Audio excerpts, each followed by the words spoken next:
Fala pessoal, tudo bem? Bem-vindo aqui ao canal TI Ninja. Eu sou Eduardo Honorato e eu ensino técnicos de informática e TI a faturarem mais de 10 mil por mês. Então segue aí o canal, dá um joinha nesse vídeo, se fizer diferença para você, se isso melhorar a tua vida aí, se eu conseguir te ajudar, você me ajuda também dando um joinha e se inscrevendo no canal. Bom, hoje vocês vão notar uma clara diferença aqui na qualidade da câmera, porque a gente está com a seguinte, eu estou com a seguinte situação aqui. Normalmente eu uso o webcam, né, do celular, porque ele tem eu uso o celular, a câmera do celular como webcam, que ele tem uma captura melhor de imagem ali. Só que hoje, por alguma razão, o software não está funcionando, como eu não tinha tempo para ver isso. E eu sei que vocês não estão aqui para verem a minha cara linda, a minha cara bonita, vocês estão aqui pelo conteúdo.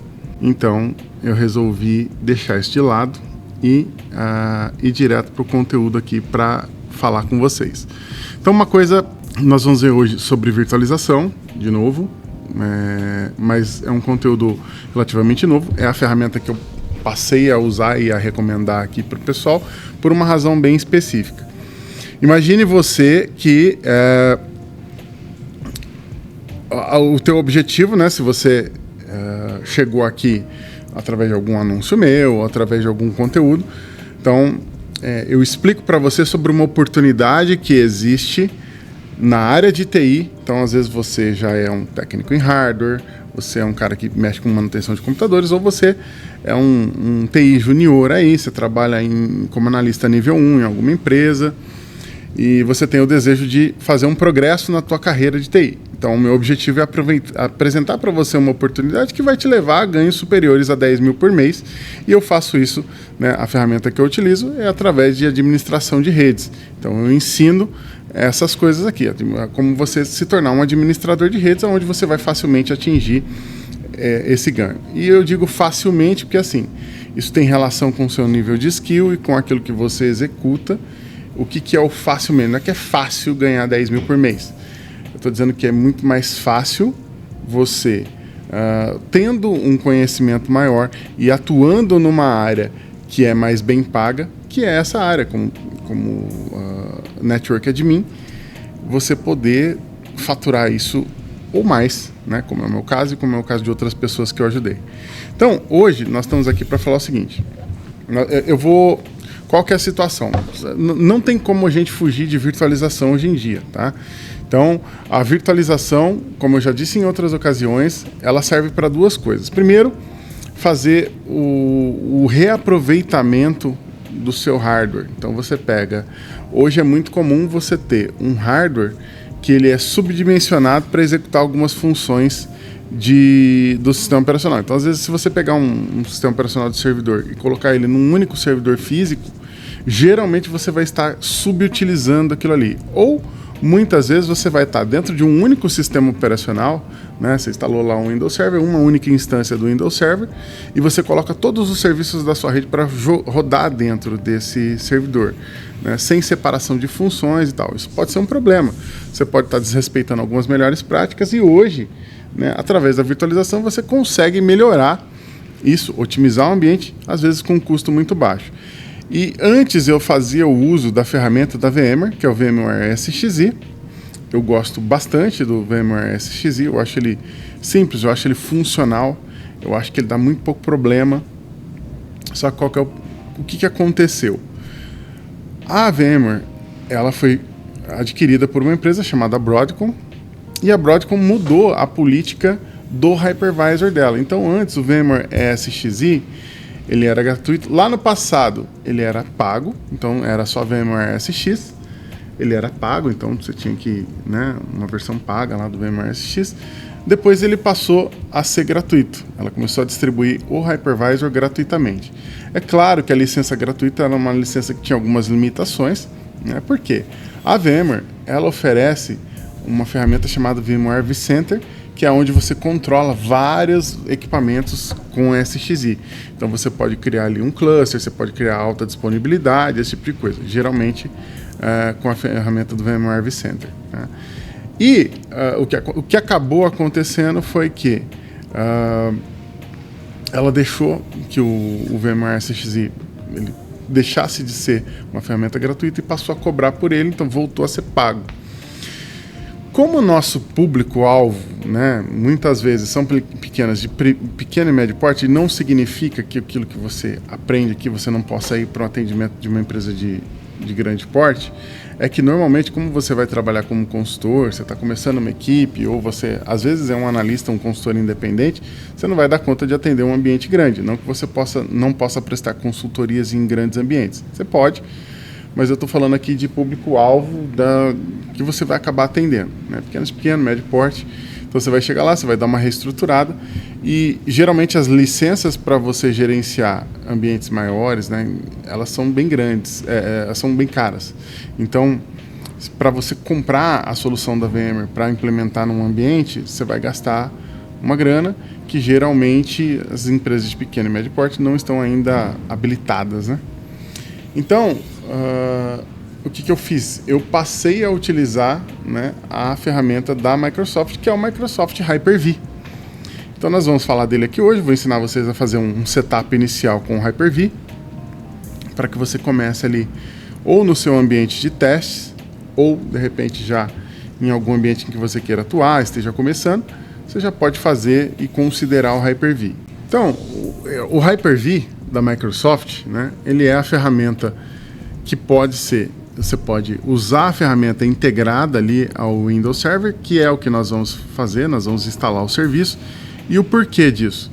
Você pode fazer o download da mídia só do Hyper-V. Então ele instala só o serviço ali sem uma interface gráfica e depois você se conecta nesse servidor para poder gerenciar ele. Agora, quando a gente está falando de um ambiente onde às vezes você vai ter 1 ou 2 servidores ali, se você fizer isso, subir só a mídia do Hyper-V sem a interface gráfica, dá alguns problemas para gerenciamento. Então, para você conseguir gerenciar isso, se conectar lá, autenticar, dá uma canseirinha. Então nós vamos ver a opção mais convencional, que é você instalar o Windows Server sem nenhum serviço. Você vai instalar ele básico ali, vai instalar o Hyper-V, né, vai adicionar o serviço do Hyper-V e a partir dele você gerencia o seu ambiente, gerencia as suas máquinas virtuais. Nós vamos falar, evidentemente, não teria tempo aqui para fazer uma análise, uma configuração exaustiva, explicar exaustivamente todos os recursos.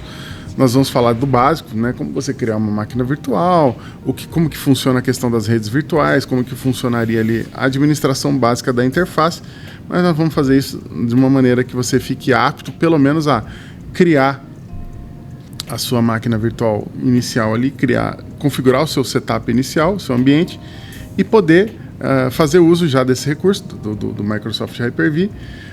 Existem alguns cenários interessantes onde isso pode ser aplicado. Então, por exemplo, o cara comprou lá um servidor, ele veio com um servidor com Windows Server na versão Standard, né?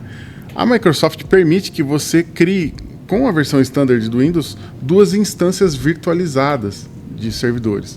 E para que isso serve, né? Por que isso é importante? Então, se você tem um ambiente Windows lá, você vai ter uma máquina que vai ser um controlador de domínio e uma outra máquina que vai ser uma estação de trabalho. Às vezes ela vai ser um servidor de aplicação, às vezes ela vai ter outras coisas rodando. Se você divide essas funções, né, coloca uma para ser controlador de domínio, então você já tem ali um grande diferencial. O controlador de domínio, ele cuida de algumas funções da rede, de logon, né, de DNS, um monte. E se você precisar, por exemplo, atualizar um arquivo que está no seu servidor de aplicação e precisar reiniciar esse servidor, ou precisar até prover um acesso remoto para os usuários, você ter essas funções separadas é importante. Então, isso é uma forma muito legal e eficaz de você fazer essa divisão sem perder, sem gastar nada, né? Sem perder. Você reaproveita os recursos, reaproveita o hardware de uma forma mais eficiente e não tem um custo, porque você vai estar usando aquilo que você tem. Você não tem que comprar uma licença para usar o Hyper-V e tal. Então é bem legal. Então já vamos direto lá, vamos para o nosso, como que funciona a adição do Hyper-V e vamos lá para a nossa tela de configuração. Bom, então nós estamos aqui já com o nosso Windows Server instalado. Instalação básica, né? Uma máquina de teste virtual que eu utilizo aqui. E há 2 formas de você fazer a instalação do Hyper-V. Uma delas é através do PowerShell, né, do comandinho que você executa lá. Nossa, mas para que eu vou fazer isso via PowerShell? PowerShell ele serve para que você automatize tarefas na sua rede. Então, se você tem um ambiente que você administra e você quer fazer isso de forma automatizada ou fazer isso num servidor remoto, você pode utilizar o PowerShell para fazer essa instalação. Ou utilizando o Windows Admin Center, que aí você utiliza o PowerShell e faz a instalação remota lá no servidor. Aqui nós vamos utilizar a interface gráfica através do gerenciador de servidor. De novo, vocês vão ouvir... Aliás, deixa eu falar isso com a tela grande aqui para você prestar atenção. Normalmente, você vai me ver recomendando isso vez após vez. Eu vou falar para você utilizar a versão do Windows, né? Quando a gente está falando de Windows Server, para você utilizar a versão em inglês do Windows Server. Isso tem a ver com algumas coisas. Primeiro, resolução de problemas, né? Quando você tiver problemas, é mais fácil você encontrar lá na sua lista no Event Viewer, os problemas vão estar lá relatados, os reports vão estar em inglês, o número do erro vai estar em inglês. Então você consegue jogar isso no Google na hora que você for fazer uma pergunta, né, para o Google, para uma ferramenta de busca sobre o problema, você vai encontrar soluções de forma muito mais fácil. Então eu vou sempre recomendar que você utilize o sistema operacional em inglês quando possível, né? Quando não é um servidor que as pessoas vão acessar remotamente, que aí ela precisa ter algum acesso ali à interface, eu vou sempre recomendar que isso seja em inglês. Mesmo que você não saiba o inglês, é uma forma de você treinar e aí você utiliza as ferramentas tradutoras para utilizar. Faça esse esforço extra porque ele vai ser benéfico para você. Então voltando lá. Aqui nós estamos no nosso Server Manager, tá? Na nossa dashboard, e eu vou adicionar aqui regras e features, eu não sei como é que está em português, mas eu acho que é regras e recursos, se não me engano. Então vou adicionar regras e recursos aqui do Windows, que eu quero adicionar roles é função, tá? Funções e recursos. Então vou adicionar uma função. Nessa opção aqui é um recurso baseado numa função e não é uma instalação de remote desktop. Aqui é o nosso servidor, que ele está ainda com o nome aleatório aqui e o IP dele ainda está dinâmico. E aqui ele tem a função Hyper-V. Então eu vou clicar nela, adicionar. O que ele vai adicionar?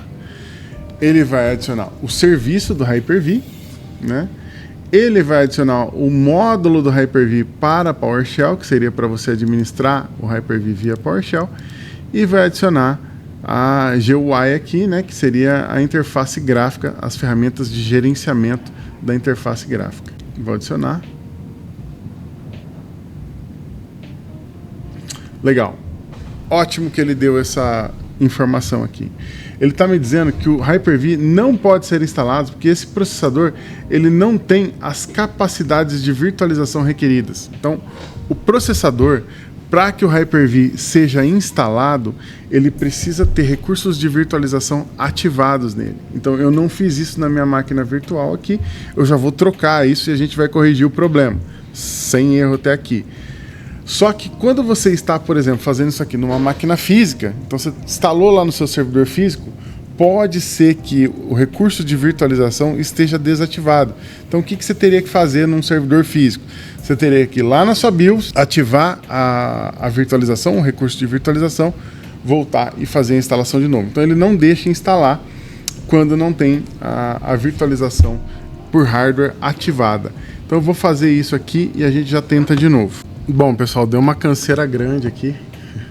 Até saí, fui almoçar e voltei agora mas porque eu precisava, para desabilitar alguns recursos de virtualização do Windows 11, precisei consultar vários documentos, mas agora a gente já vai conseguir aqui habilitar. Então, vamos lá, voltando para os nossos passos, eu vou selecionar o meu servidor aqui e vou adicionar aqui o meu Hyper-V, tá?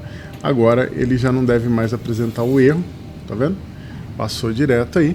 Então, se fosse na máquina física, você precisaria habilitar lá na sua BIOS a virtualização, né? Você precisa ver se o seu processador é compatível com virtualização via hardware e fazer habilitar ele lá na BIOS. Aqui, no meu caso, era uma máquina virtual. Bom, aqui é o seguinte, tá? O que ele está dizendo aqui? Ele está pedindo para eu criar um virtual switch. O que é isso? Imagine que você tenha ali no seu ambiente virtual o mesmo que um switch, né? Para que serve o switch? Né? Você tem lá o switch de 8, 10,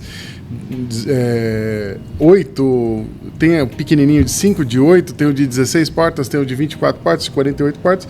Switch é onde vão lá os cabos de rede. Então aqui ele está falando para criar um switch virtual, que é basicamente onde as máquinas virtuais vão ser conectadas. E ele faz isso vinculando essas máquinas virtuais através de uma placa de rede. Então é essa a pergunta que ele está fazendo aqui. Ele está perguntando, ele está dizendo que as máquinas virtuais vão precisar de um switch virtual. E aí ele está perguntando aqui se você já quer criar um switch virtual e vincular isso nas suas placas de rede. Eu vou deixar esse daqui marcado, então eu já vou pegar a minha placa de rede aqui do meu servidor virtual e já vou colocar ela para o meu virtual switch. E aqui é uma pergunta que ele faz, se for utilizado para fazer migração de máquinas virtuais, ele pode ser configurado para receber. Então assim, eu vou colocar ele para permitir, né? Permitir esse servidor para enviar e receber migrações virtuais de máquinas virtuais. E vou colocar aqui para ele usar o CRED SSP. Por quê? O Kerberos seria para um ambiente onde a gente teria um domínio, preferencialmente. Então eu vou colocar a primeira opção. Aqui ele pede um lugar padrão para armazenamento dos discos virtuais. Então se você tem lá no seu servidor uma unidade dedicada para esses discos virtuais, você pode colocar lá. Eu criei uma aqui na minha máquina virtual de testes, então eu vou colocar aqui VHDs, tá? Vou chamar essa pasta aqui de VHDs, que são os discos virtuais. E o caminho para a máquina virtual eu também vou colocar lá na minha unidade E. Então vou criar uma nova pasta aqui, eu vou chamar de VMs, tá? Vou deixar os HDs virtuais e as máquinas virtuais na mesma pasta. Manda ele instalar e aí ele vai fazer o procedimento e ele vai perguntar ele vai pedir para reiniciar, porque depois que você instala o Hyper-V, para ele subir os serviços, ele pede a reinicialização da máquina, tá? Bom, ele tinha dado lá o aviso para fazer a reinicialização, então eu vou fazer aqui. Ele está adicionando aqui os recursos do Hyper-V, então vou mandar o meu Ctrl+Alt+Del aqui. E aqui vocês vão perceber o seguinte, aqui no gerenciador de servidor, né, quando ele inicializa, vocês vão ver que ele já vai aparecer aqui a função do Hyper-V, né? E ele vai adicionar também, aqui na parte de ferramentas administrativas, o Hyper-V Manager, que eu vou usar para gerenciar o meu Hyper-V. E eu vou colocar aqui para fixar ele na pasta virtual. Então imagine o seguinte, você tem lá o seu servidor, que você vai dar um nome melhor que esse aqui, não deixa esse nome padrão não, que é feio. Coloque um nome melhor nele. E aqui nós temos as opções de configuração desse servidor Hyper-V. Vocês vão perceber o seguinte, ele é bem simples, então você pode parar o serviço, remover o server, né, para você tirar, você pode gerenciar outras máquinas virtuais aqui. E aqui nós vamos ter a opção de importar uma máquina virtual e as configurações gerais aqui do Hyper-V. Então aqui ele vai dar as opções de onde vai colocar os VHDs, de onde vai colocar as VMs. O Numa Spam a gente ainda não vai mexer, né? Então assim, existem nós, né, do tipo Numa. Nós não vamos utilizar esse tipo de configuração aqui. Live Migration seria para fazer migrações de máquinas virtuais. Então aqui são configurações gerais, genéricas do Hyper-V. Nós não vamos passar por isso agora, vamos deixar o padrãozinho aqui. Poderia importar uma máquina virtual. Aqui, isso é uma das coisas que eu quero ajustar. Então aqui, ó, Virtual Switch Manager. Aqui é para eu criar um tipo de servidor virtual. Então eu vou fazer uma coisa aqui, só para fazer uma demonstração para vocês. A gente já criou um switch virtual, né, linkado na minha placa de rede aqui. Então, o que esse switch virtual faz? Aqui nas propriedades dele a gente tem o nome dele, né, Então, o nome padrão que ele faz ele chama de Virtual Switch, e aí ele coloca aqui o nome da placa de rede conforme está lá no Windows. E aqui ele fala que tipo de conexão que você quer fazer com esse Virtual Switch. Então, aonde esse Virtual Switch vai estar conectado? Aqui ele vai estar conectado numa rede externa, que é a minha placa de rede virtual. E eu vou colocar que o sistema operacional de gerenciamento compartilhe esse adaptador de rede. O que isso significa? Eu poderia colocar aqui, se eu desmarcar essa opção, essa placa de rede aqui, que no caso eu estou usando tanto para as máquinas virtuais quanto para o meu servidor físico, né? No caso é um servidor virtual, não é físico, então eu poderia isolar e eu poderia criar aqui um Virtual Switch que fosse utilizado apenas pelas máquinas virtuais. E aqui ele tem como colocar rede interna ou rede privada, né? Eu vou deixar esse daqui vinculado na minha placa de rede e eu vou criar um novo Virtual Switch aqui. Aqui a diferença de uma rede virtual privada e interna, né? Eu tenho a externa, que é vinculada com a minha placa de rede, eu tenho a interna e eu tenho a privada. A interna, essa rede, ela pode ser compartilhada entre as máquinas virtuais e o computador físico, tá? E a rede privada é uma rede que só as máquinas virtuais vão ter acesso. Então, uma forma de você isolar as máquinas virtuais é criando uma rede virtual privada. Nós vamos fazer isso aqui, porque depois eu vou dar um exemplo para vocês de como fazer, para que serviria uma situação dessa. Vou dar aqui privado. Eu não tinha... Bom, eu vou criar aqui, ó, novo switch virtual, rede virtual privada. Então, eu vou colocar aqui, rede privada 1. Tá? Vou colocar ele, setar ele como rede privada e vou dar um aplicar. O que isso significa? Se por acaso eu for lá e colocar todas as máquinas virtuais conectadas nessa rede privada aqui, as máquinas virtuais vão falar entre si, mas elas não vão falar com ninguém, elas vão estar isoladas no ambiente ali. Se eu precisasse, por exemplo, que essas máquinas virtuais falassem com uma rede externa através de uma placa de rede, eu teria que colocar ela ali como uma rede compartilhada, uma rede interna. Então, vou vir aqui e vou criar a minha primeira máquina virtual. Botão da direita, nova máquina virtual. Aqui, eu vou fazer o seguinte, vou criar minha nova máquina virtual aqui e vou chamar ela de Windows 10. Windows 10. Ele me dá a opção aqui de armazenar essa máquina numa localidade diferente, senão ele vai armazenar na localidade padrão lá. E aqui ele pergunta qual que é a geração dessa máquina virtual. Então, essa geração 1, ela vai ser para máquinas virtuais e sistemas operacionais mais antigos, né? E aqui geração 2 para Windows mais novos que tem suporte a BIOS UEFI. Aqui ele vai falar quanto de memória eu quero colocar para minha máquina virtual. Vou colocar 2048, só para a gente fazer um teste. Então, 2048. E aqui ele pede para eu conectar aonde eu vou conectar essa máquina virtual. Eu vou conectar ela ele vai adicionar por padrão uma placa de rede, vou conectar ela numa rede privada. Vou chamar de Windows 10 mesmo, aquele que pergunta qual que é o tamanho que vai ser do meu VHD. Vou colocar um tamanho ali de 60 GB, porque eu não vou utilizar mais que isso. E aí eu vou colocar para instalar um sistema operacional depois. E vou finalizar aqui. Ele criou minha máquina virtual.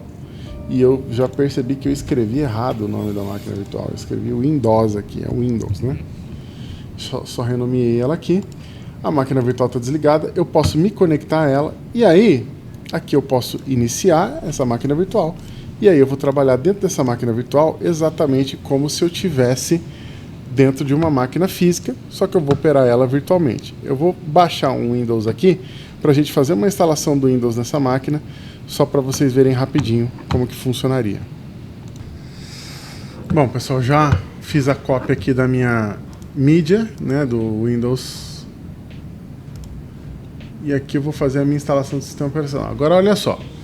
O arquivo que eu gerei, né, o arquivo que eu vou utilizar é um arquivo do tipo ISO, né, é aquela imagem do Windows. E ele não tem nenhum disco virtual de controlador de DVD aqui, né? Então eu vou colocar aqui um disco virtual de DVD, vou adicionar e já vou colocar aqui um arquivo de imagem nele, que é a minha imagem do Windows que eu usei aqui, meu Windows 10. Vou dar um iniciar e aqui ele já vai lá fazer a tentativa de boot pela minha mídia. Deixa eu só ver se ela está, confirmar aqui. Ela está inserida. Aproveitar e fazer uma correção aqui, tá? Aqui na minha máquina virtual, ele só colocou para mim um processador virtual. Vou colocar 4 processadores virtuais aqui.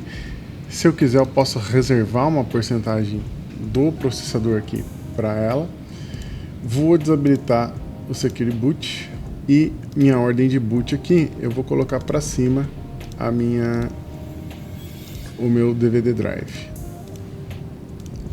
e vou dar um iniciar. Aí ele já vai identificar a mídia e já vai iniciar a instalação. E aqui eu não vou seguir, mas o processo é basicamente da mesma forma que você instala o seu sistema operacional numa máquina física. Então vou cortar aqui e vou fazer. Imagino que deduzo que todos saibam fazer a instalação do sistema operacional, né? E aí depois eu vou falar de algumas outras configurações e coisas importantes aqui. Então estou só aqui preparando e beleza. Terminando aqui eu já vou mostrar para vocês como é que funciona. Bom pessoal, aqui então meu Windows 10 virtual aqui já subiu. Aqui olha que interessante, né? O meu Virtual Switch aqui, ele tava, lembra que eu conectei ele lá? Se eu vier aqui nas configurações, né? Eu conectei aqui na minha máquina virtual, na minha rede privada. Então, imagina o seguinte, tá? A gente está falando de um switch virtual, então imagine que tem lá pensa num switch físico, onde você vai lá e espeta o cabo, né? Então, eu espetei o cabo dessa máquina virtual, né, da placa de rede, o adaptador de rede dela, né, o network adapter dela aqui. Eu espetei esse adaptador virtual na minha rede privada 1, que é aquela rede que é compartilhada só entre as máquinas virtuais. Mas se eu quisesse ter internet, eu poderia vir aqui e espetar ela no meu Virtual Switch, cuja placa de rede tem lá, está conectada num switch que tem internet. Então vamos ver o que acontece se eu der um aplicar aqui. Eu dou um aplicar, ele já identificou uma rede aqui, ele já pegou um IP da minha rede virtual e a gente já tem navegação aqui na máquina virtual. Então agora eu já tenho internet porque eu fiz a minha... Agora aqui eu tenho internet, né? Se eu vier aqui, google.com, então já tem internet aqui na minha máquina virtual, tá? Então vou deixar assim por enquanto. Uma outra coisa importante que eu preciso dizer para vocês, aqui na parte de configurações da máquina virtual, então se eu minimizar ela aqui, eu vou fechar ela, ela continua rodando, percebe? Então aqui ó, eu tenho minha máquina virtual rodando normalmente, mesmo que eu feche aqui, né? Uma das configurações importantes que a gente precisa verificar na máquina virtual é aqui na parte de gerenciador de dispositivos. Então aqui na parte de gerenciador de dispositivos, vocês vão ver o seguinte. Aqui em adaptador de vídeo, eu tenho vídeo do Microsoft Hyper-V, controlador de armazenamento, é o controlador SCSI do Microsoft Hyper-V, dispositivos de sistema. Então aqui ele tem todas as coisas ele já identificou que essa máquina, ela é uma máquina virtual e que tem um host Hyper-V. Então eu não precisei instalar nada. Geralmente sistemas operacionais Windows, a partir do Windows 10 e a partir do Windows 11, quando você instala ela como guest, né, como convidado, ou seja, você coloca ela dentro de um host Hyper-V, que é o nosso servidor, ele já identifica. Então esses serviços eles são importantes para a integração com o sistema operacional do host, cópia de arquivos, né, e otimização da máquina virtual, desempenho mesmo, tá? Essa máquina vai trabalhar bem mais rápida, sabendo que ela é uma máquina virtual. Então essa integração ela é muito importante, tá? E essa integração eu ativo ela por aqui, ó. Eu venho aqui nas configurações da máquina, botão da direita, ajustes, e ele tem aqui serviços de integração. Então eu vou adicionar aqui os serviços de convidado, ou seja, aqui ele tem o controle de troca de dados, sincronização de tempo, desligamento do sistema operacional e serviços de convidado, que são para ele interagir com essa máquina virtual. E aí eu consigo fazer várias coisas nela, inclusive ajustar, né? Fazer ajustes aqui depois, posteriormente. Então, suponhamos que eu quisesse criar uma nova máquina virtual, deixo essa daqui de lado, venho aqui, nova máquina virtual, crio uma nova máquina virtual aqui, né? E aí eu dou um nome para ela e faço todo aquele passo a passo de novo. E aí você pode ter quantas máquinas virtuais você quisesse aqui. Então, esse é o setup básico do Microsoft Hyper-V num host com Windows Server. Então, o que eu recomendo? Eu dei aqui as dicas iniciais para você fazer a sua configuração, começar a trabalhar, mexer com o teu ambiente aí, que aqui você já consegue. Então, você pode colocar aqui dentro uma máquina virtual que seja Linux, né? No caso, se você for trabalhar com um ambiente com pfSense, usando o pfSense como Fire, então você cria ali uma máquina virtual com pfSense, faz a configuração dela da mesma forma que você faria numa máquina física. Então, o que eu recomendo? Que você instale o Hyper-V, né, no seu host aí com o Windows Server e brinque com ele, né? Ajuste, mexa nas configurações. O lugar de quebrar, o lugar de mexer, o lugar de você testar é no ambiente de teste, é no ambiente aí da sua preferência. Beleza?